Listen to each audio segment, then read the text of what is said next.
All right, it's 5:30. Call to order the special meeting of the Finance Organization and Personnel Committee.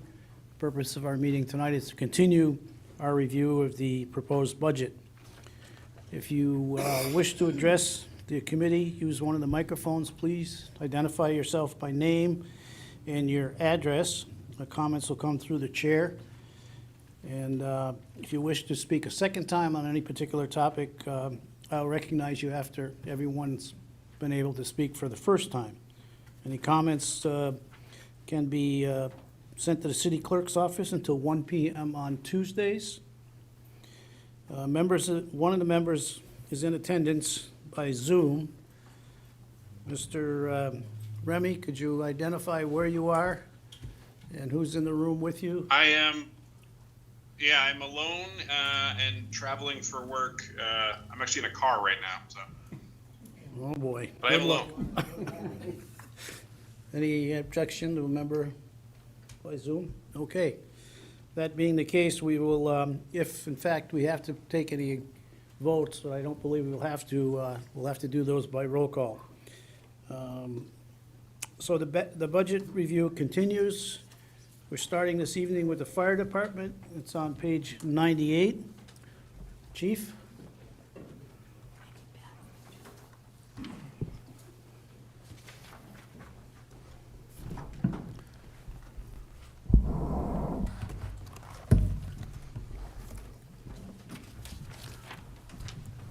Thank you, councilors. Jason Martin, Acting Fire Chief. The fire department experienced another busy year in FY24. I'd like to highlight a significant addition to our department in '24. This would be Fire Marshal Rick Wood. He's in charge of our fire prevention division at the fire department.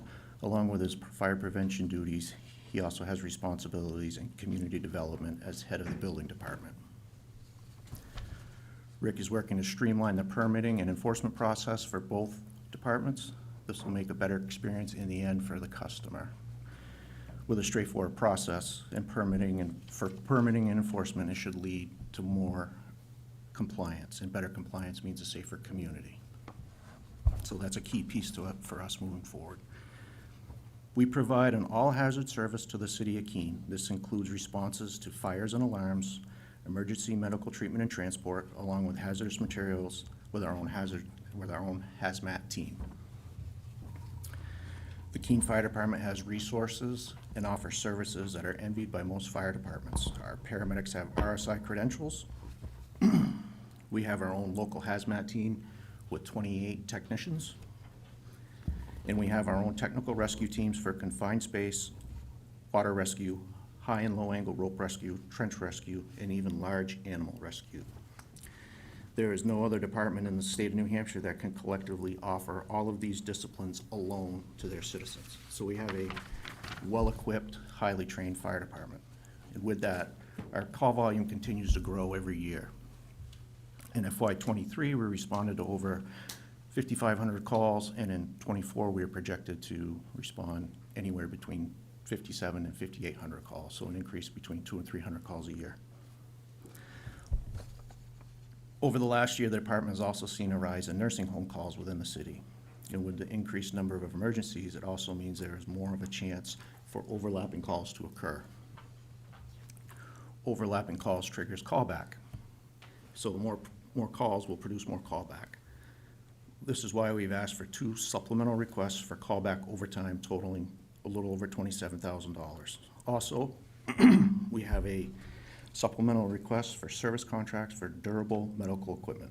This is an additional cardiac monitor, ventilator, and stretcher that the city acquired from Deluzio Ambulance when they closed. These are mission-critical tools that are used every day, and they do require preventative maintenance. So that's what that supplemental request is for, is to add those to our preventative maintenance program. Our other supplemental request is for an AFG grant match specific for benefit costs. The fire department was awarded the 2022 AFG grant for trench rescue. This grant will cover the upcoming training, costs, overtime and backfill costs, but not the benefit load. So that's what that supplemental request is for. Grant funding continues to be vital to our success. Specifically, taking training alone, the department secured over $900,000 in FY 2024 for training programs and another $218,000 in specialized equipment. Grants continue to enhance the training and certifications of our personnel while also providing the tools needed to get the job done. We will continue to seek out state and federal grant opportunities, trying to take the pressure off the operating budget. After a successful plan to upgrade our protective clothing last year, we were able to reallocate $20,000 in funds from the protective clothing line for FY '25. The reallocation put $10,000 back into our fleet budget and $10,000 into disposable equipment, which is our EMS supplies budget. With the increase in call volume, both of those are projected to both go up. So, any questions? Questions up here? Any members of the public? Thank you. Thank you. Library.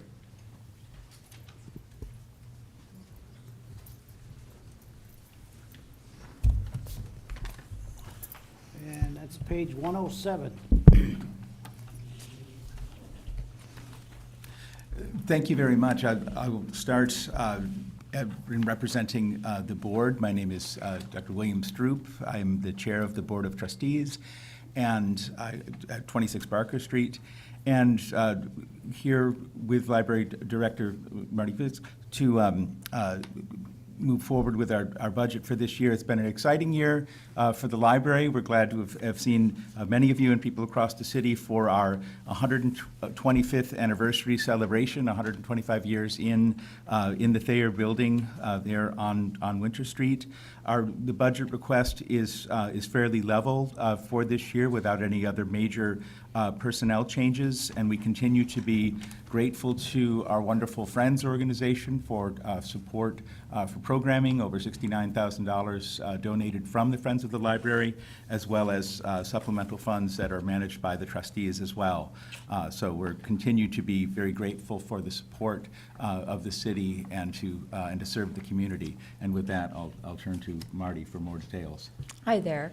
So there are no personnel changes requested for this year.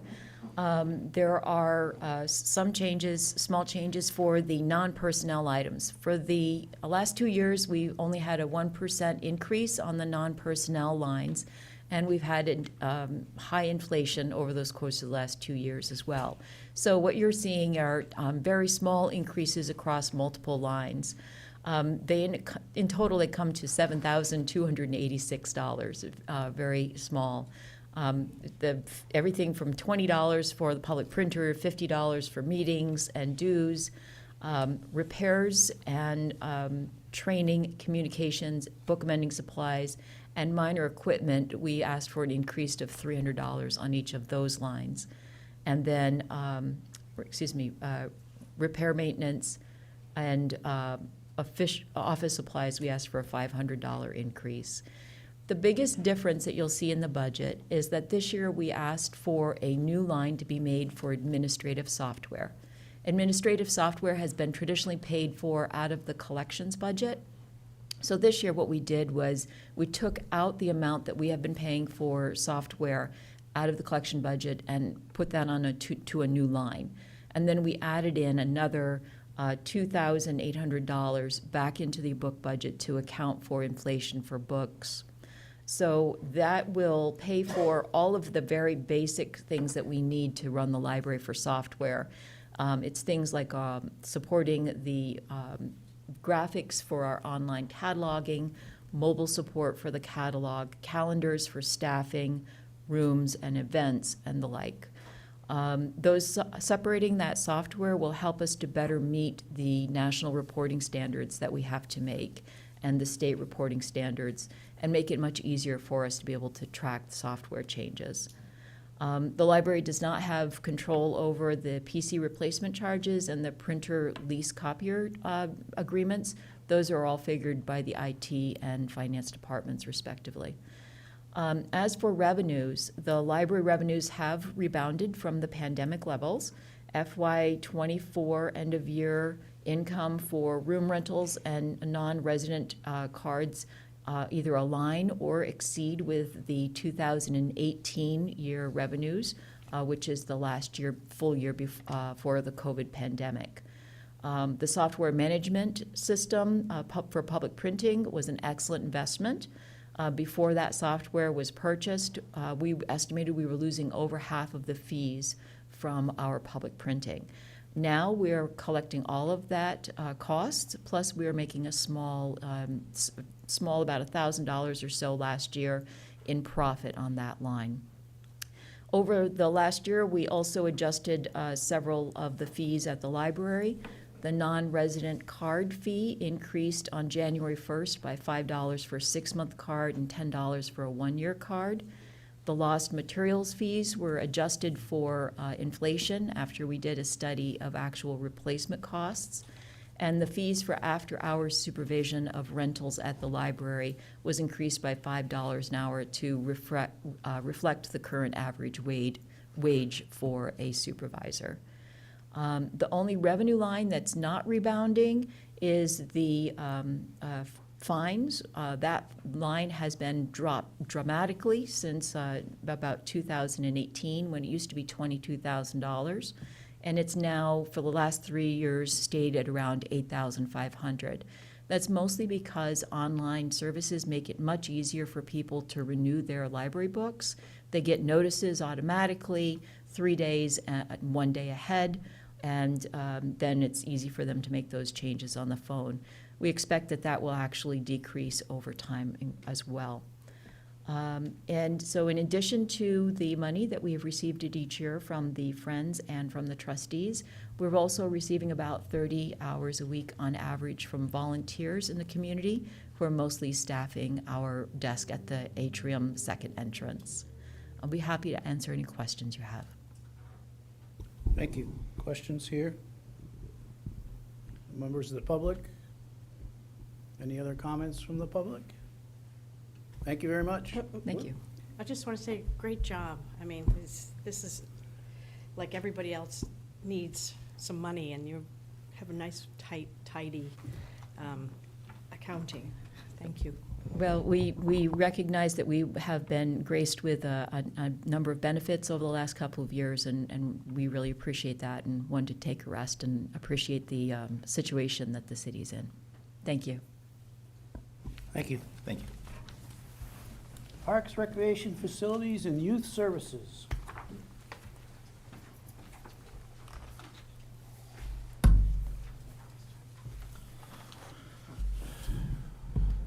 Thank you, Mr. Chairman, members of the committee, Andy Bohannon, Deputy City Manager. As I put together the budget this year for the Parks, Recreation Facilities Department, I will be continuing forward with the facilities in the future, where Parks and Recreation will be in the hands of the new director next year, obviously. So this year's budget presentation is, focused on sustainability, collaborative, and innovative ways to meet all the council goals.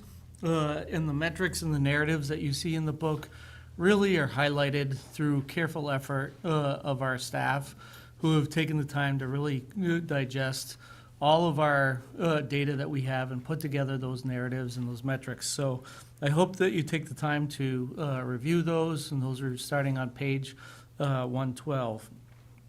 During past presentations, we laid out narratives to restructure the department, and with consideration regarding service levels, supporting additional assets, and creating a balance to meet the needs of the community's ability to work, live, and play. You'll see that in this year's city manager's message, and I'll highlight that a little bit before you tonight. We've certainly have met those needs on the maintenance side, and now we're addressing the program side and the youth services side. So, our department continues to work through the guidance of the comprehensive master plan, and I know that we're in that process of redeveloping that at this stage. But that will be our new guiding document for the next few years to come. And hopefully within that, we'll have a recreation and park section and trails as part of that focus. So looking forward to that update. Certainly, the active and passive recreation management plan has been our guiding document that we have had over the last 12 years. And hopefully in the near future, the new director will take upon themselves to really kind of dive into a new process if it's not laid out in the comprehensive master plan. The JCC accreditation certainly guides youth services, and the EMG facilities report that we did a few years ago on the facility side. And obviously, that's mostly geared towards the CIP program. It still guides us in our day-to-day operations of maintaining some of the things that we were able to maintain outside of that bigger purview.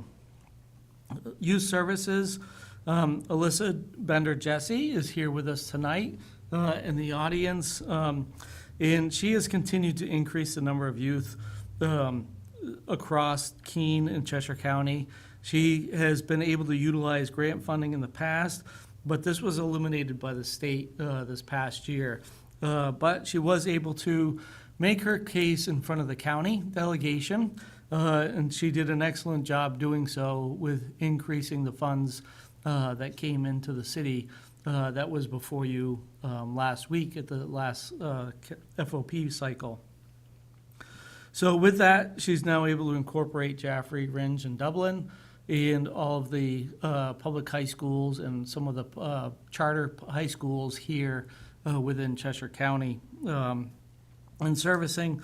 And with this, these schools, she's creating diversion programs that are really being built from the ground up. Many of the programs that she has started with these schools is all her creativity. And she has really been able to enable, get in, talk with the school counselors, the principals, and really build the student body around what she's looking to do and guide those teams, and has really been really instrumental in broadening the stretch of youth services and has done an incredible job. Because she basically is adapting from each school to each school in taking what works in one and bringing it to the other and really, really flourishing. But I would say one of her strengths is not only working with the schools, but working with the police departments, because the police departments are related to the juvenile court diversion, and while creating the awareness and effectiveness of her programs, getting those officers and chiefs to kind of buy into what the juvenile court program is and really kind of shepherding that process. And she's done great, and those numbers are reflecting of that, and I think that's part of the reason why we saw great support from the county this year as well, because of the numbers are reflecting that. So as part of the supplemental for youth services, obviously with the loss of the grant revenue, you'll find a minor operating change now being funded by the operation budget related to professional services and training, along with the travel needed to complete the task at hand. Also, with the aid of the county funding, additional hours are being added to the part-time caseworker, which was formerly supported by the New Hampshire DHS grant money. Recreation Manager Brianne Rafford-Farley, who is also here with us tonight in the audience, has seen a great deal of growth in her 5 years with us, and really was tremendous with the COVID response, and now after that has flourished with the amount of programming that you'll see and activities that you'll see and public programs that you'll see related to this past weekend, the Kids to Park program, where we had families going from one park to another, where we had 3 different parks having programs, and they would follow us from each one. So really, families are kind of getting dedicated, ingrained with what we do, and want to be a part of the services that we're providing, which is really, really great to see. So focused on the models of financial sustainability and being able to continue what we do best in our community as a quality youth sports program, designated by the National Alliance for Youth Sports. Through this model, it's shared through the city manager's message in the supplemental request. you will see a transition from part-time recreational coordinators to full-time employee recreation specialists. This will be full-time position funded by the Recreation Revolving Fund and a second from the current operating budget. And note that this will be offset by the generation of added program revenue estimated at $24,000. Recreation Facilities Manager, Frank Pepper Anderson, unable to join us tonight, but has quietly begun to make a huge impact in our park operations, utilizing the guidelines of the financial sustainability models and focusing on taking care of what we have for the infrastructure. The results are beginning to have long-term impacts to our operations. Collectively working with his team, he has a strong group of professionals that are creative, innovative, and constantly finding ways to make our park facilities safe and enjoyable for those taking advantage of what Keene has to offer. The supplemental requests are related to market rising costs for tree removal. It's very expensive for us to go in and remove a tree today. If it happens to be on a property line of the city in a park and maybe overhanging and posing danger and as a risk at that particular resident, sometimes those removals, because they're often large bull pines, are in the neighborhood of $4,500, and that's, kind of our budget right there, and boom, one household takes out our budget. So you'll see definitely the need for that increase. And the other supplemental request is for pool chemicals. In addition to the parks, cemeteries also falls under the supervision of Pepper. The challenge in front of this division will be the master plan process that was approved by the council earlier this year. Supplemental requests are related to supporting the aging Sumner Night Chapel building in the Woodland Cemetery.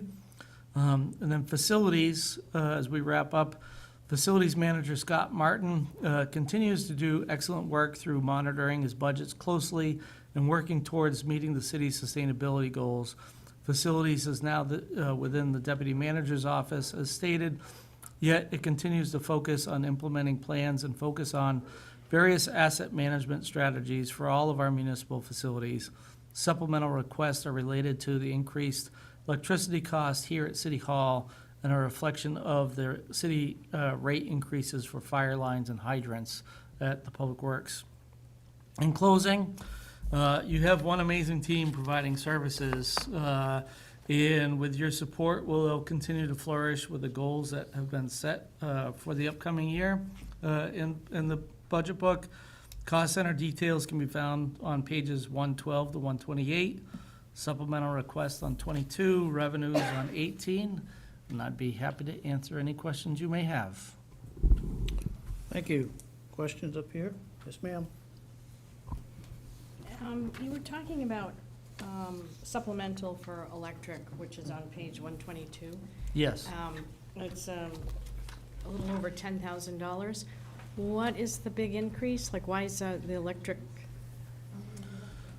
So we have here within City Hall, obviously we rent, this is more, as folks are coming in longer. We're just having different operations, our heating and cooling, ventilation systems that we continue to put, the demand and just the rates themselves have increased. Even though we've been able to, the solar array that is on the second floor roof has been kind of instrumental, like it's not working all the time, so we're not getting that benefit. We are working on making sure that that comes back and servicing City Hall in a stronger manner than it has been. But just in general, the overall costs have risen. Well, I was thinking that there was a huge decrease, and when we went to community power, almost 11 cents per kilowatt. So it just surprises me between the solar panels and community power rates to see this increase. if you were to look at our overall electricity purchasing from Eversource and just the different rates that we receive, because we're, obviously, this is a larger building, higher rates, it's amazing. Even though we do have the community power rate, it is still higher in most of our facilities, and just because of the demand charges. And it's not just always the rate, it's the demand charges and all the other fees that come with your electric bill. Okay, because I was thinking even with the solar too. But, sorry, go ahead. I just wanted to add, I don't have the revised numbers, but we did drop these numbers after getting, it's not in your book, but the first night of the budget review, I talked about us locking in a contract for 18 months at a lower rate. And so while it's not going to get to what, Mr. Bohannon is talking about related to the demand charges, that supply rate, we are going to be able to make some adjustments and modifications on. And we will have the detail for you Thursday night to be able to amend the overall budget lines. Thanks for that reminder, because I do recall you talking about that. Members of the public? Thank you, sir. Thank you.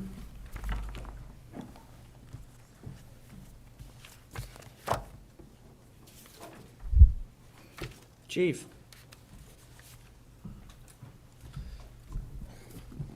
Mike Remy, you still with us?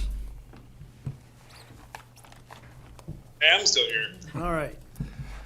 Mr. Chairman, committee members, Steve Stewart, I'm the police chief. So our budget is up about 2.8%, and all of that, we don't have any supplementals in this budget, so that's all contractual, wage and benefit type stuff that we're looking at. Down in the weeds, our fleet costs are down a little bit, but our IT costs are up a little bit, so there's not a lot of changes for us. So, obviously, our department's mission is to enforce laws, investigate crimes, and prosecute those. We use our mission statement to guide the way we do that, which is to protect life and property, maintain order in the city, and be fair and respectful with everyone we come in contact with. So we're authorized 44 sworn positions, 12 full-time non-sworn, 14 part-time non-sworn. We're currently operating 6 officers short. Recruiting remains our biggest non-operational challenge. At this time last year, we were 8 officers short, so that we're a little better than where we were last year. But I know of 2 people right now that are in the process of leaving the area, moving away. So those are going to be openings again. In the past 12 months, we've hired 5 officers. 4 of those are in training right now. We also have another officer deployed with the National Guard and another one who's on light duty. So essentially, we have 10, 12, 13 vacancies functionally in our sworn force. We continue to work with Rebecca Landry's office and HR to help bolster our recruiting efforts. Some of the big things that we were talking about last year have come to fruition this year. We're almost a year into our deployment of body cameras. That happened in July of last year, and that's been going well. There's obviously small hiccups with any sort of technology, but overall they've been beneficial for us. They've allowed us to quickly resolve some citizen complaints. They've provided good evidence in other cases, and it provides the transparency and accountability that the public wanted. From a monetary standpoint, there's something to think about in 4 more years. We're finishing year 1 of a 5-year contract, but in 4 more years, it's going to be another $500,000, $750,000, and I'm not sure the federal government is going to be still giving out body cameras at that point. So financially, it's something to think about. The other thing that we were talking about this time last year that has launched is the addition of our police social worker. Caitlin Mello came on board for us in March and has really hit the ground running. She's been all over the city and the region meeting with all the letter social service agencies, all the key players. She's fit in nicely with the staff, with our sworn staff, and is getting referrals from the sworn staff for people to reach out to. And then she's monitoring our logs and sort of self-selecting some of her own referrals and people that she's reaching out to and trying to help. So it's been a good addition for us. So some of the other ways that we've sort of helped offset what we're asking the taxpayers for through federal grants. We continue to receive equipment. Obviously, the body cameras are on grants. Our cell phones are paid for through grants, and our cruisers. We receive overtime reimbursements from the federal government, specifically Homeland Security investigations, for drug investigations that we work jointly with them. We also had a similar situation with ATF this year as well for a joint case that we were working with them. Other than that, we start to get into, we haven't asked for supplementals or increased any of our overtime training lines, but that's something that's going to happen in the future, particularly if we become full-staffed. If we end up full-staffed, then it's going to be harder to make those things work. And, in the end, we're looking at, 4 primary factors that we always consider when we're trying to provide service to the city. And that's that we want to hire the best candidate that we can find, provide them with the best training and equipment that we can give them to do their jobs, and then hold them accountable to the standards that we expect. So with that, I will take questions if anybody has any. Thank you very much. Questions up here? Colonel? Chief, I want to thank you for bringing up that these future expenses, because Can you turn on your microphone, please? I want to thank you about bringing up the future expenses, because really for the last 3 or 4 years, the country's been living high in the hog with all these grants and everything. And sooner or later, the grants are going to have to stop. And it may be much sooner than later. And so I'm glad that you're thinking about that, and we just don't show up one day and say, oops, we had a $500,000 grant we were used to, and it's no longer there, so what are we going to do? So again, thanks for forward thinking. All right, you're welcome. Others? Members of the public? If not, thank you very much. Thank you. Airport, page 140.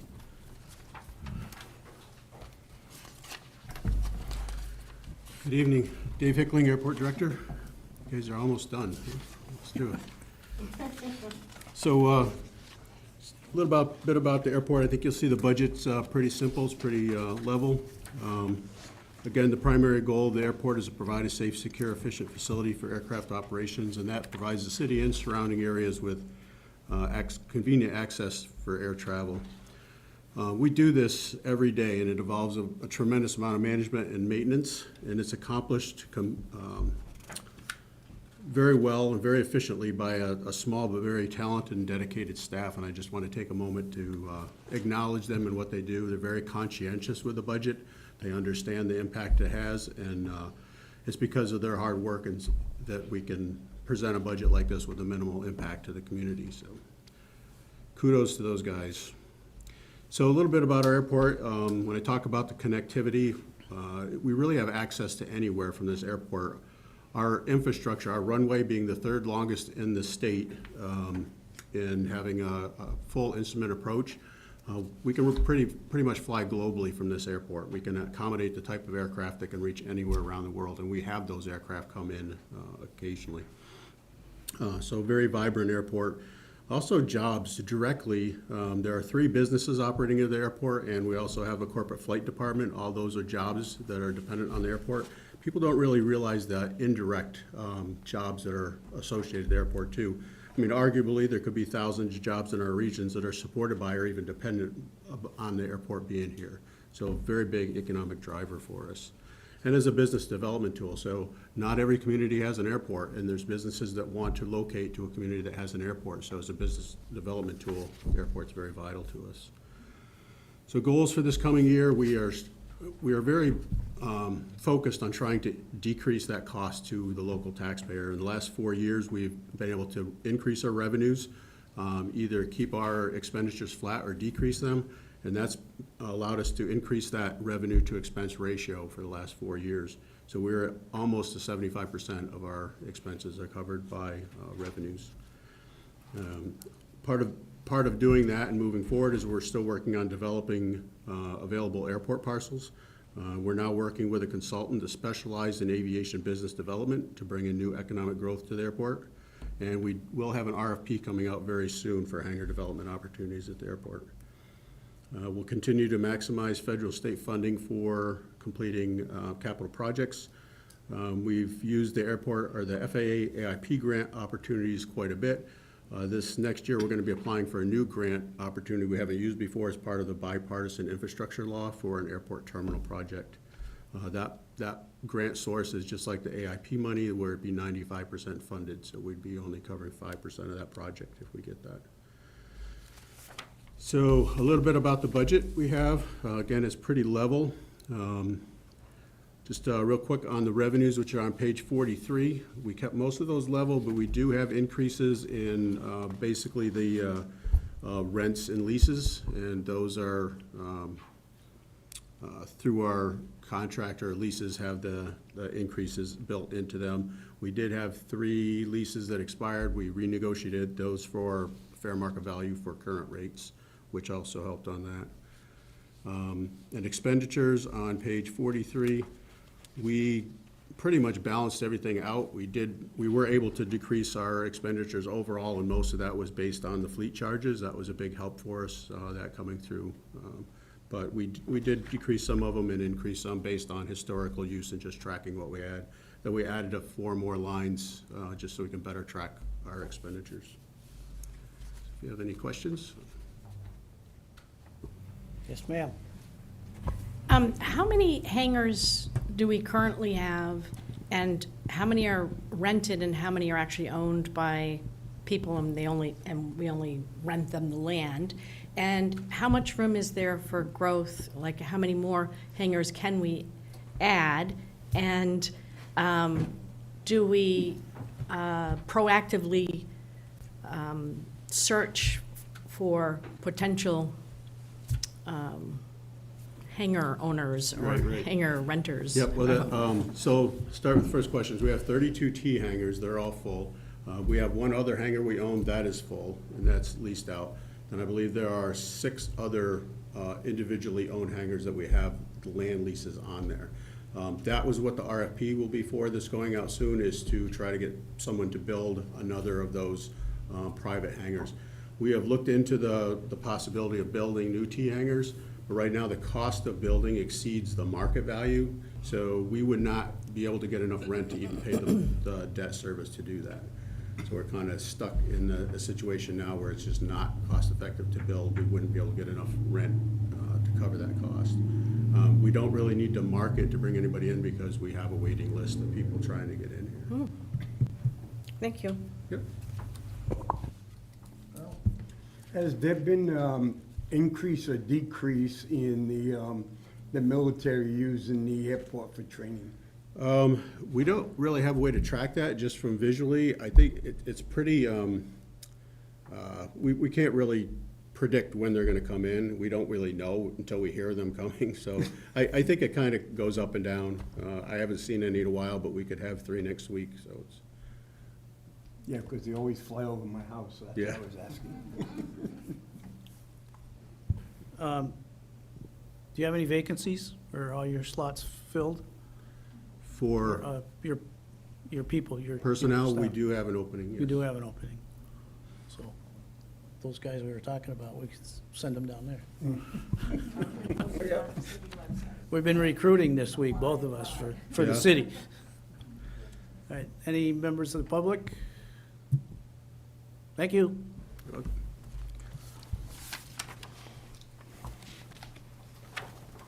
Who's handling the biggest money?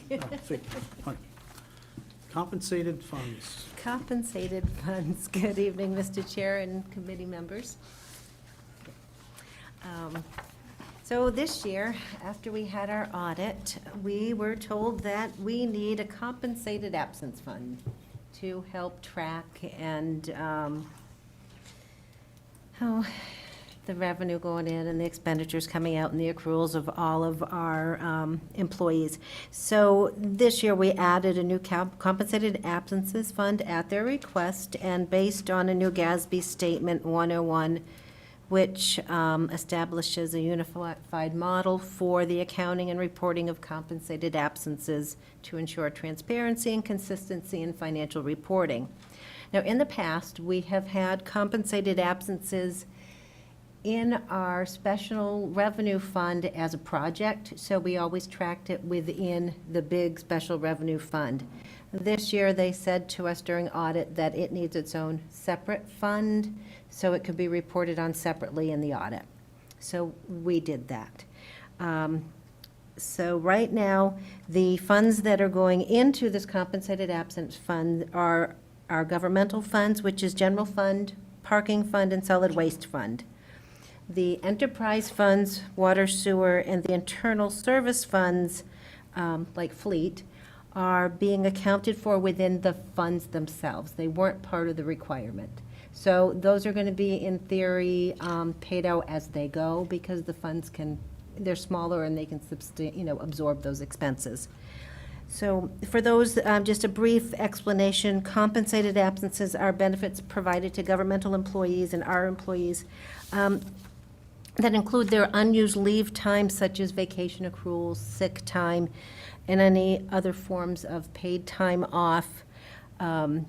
And then this fund also accounts for the accruals for those, so we know how much we owe all of our employees for their unused paid time off, as well as it will track the payment when they depart the city, whether it's voluntary or involuntary. So there'll be an in and out accounting, so you can see the fund, the amount of the accruals of all the employees, as well as the current year expenses. But now I have a little bit of, I have to admit that on page 166 this year, there is a Scribner's error. We're so proud of our book and our reporting that we forgot to put in the department requested budget and the city manager's budget, the appropriation for the expenditure. So I'm here to plead forgiveness and ask if we can populate that line so we can actually pay employees out of the line this year. No, they can't leave. Oh, can we take Karen? Oh, wait a minute, Karen's got to hold on. Karen's in FY '24, she doesn't fall into the new budget. It's not impacting the bottom. It doesn't impact the bottom line at all. No, it's basically a formality for accounting. And I'm happy to answer any questions. Questions? Members of the public? No? Okay. Anything else we need to consider tonight? Yes, ma'am. Nothing new for you to consider, just, I looked up the number for the electrical adjustments, and it's about $90,000 in the general fund and $90,000 in the other funds. But on Thursday, we'll have it broken down by line item so that those adjustments can be made before it goes to public hearing. Okay. Yep, there is. She said we get All right. relief. Did a good job of driving and talking at the same time. Any questions? Here's your last shot. No, I didn't have much to ask. It's pretty straightforward tonight, so thanks for the time. Right. Thank you. All right, so we will be back here Thursday night at 5:30, and we'll do our regular agenda items. There's only a couple. And then we'll do a final review of the budget and make a recommendation. It'll go forward to a public hearing on June 6th. And then city council will act on it the following week, the following council meeting. So lots gone into this. A lot of time has gone into it this year because of the software and those kinds of issues, but it's a good-looking budget. It does our job, and I think everybody who's come before us has mentioned how they'd like to do more for the public, but the cost of doing business is just outrageous. It's the bottom line. So trying to watch the needs and the wants and the affordability. I think this is a great product. Congratulations to all of you who've worked hard at it. So if there's nothing else, we are adjourned. Thank you.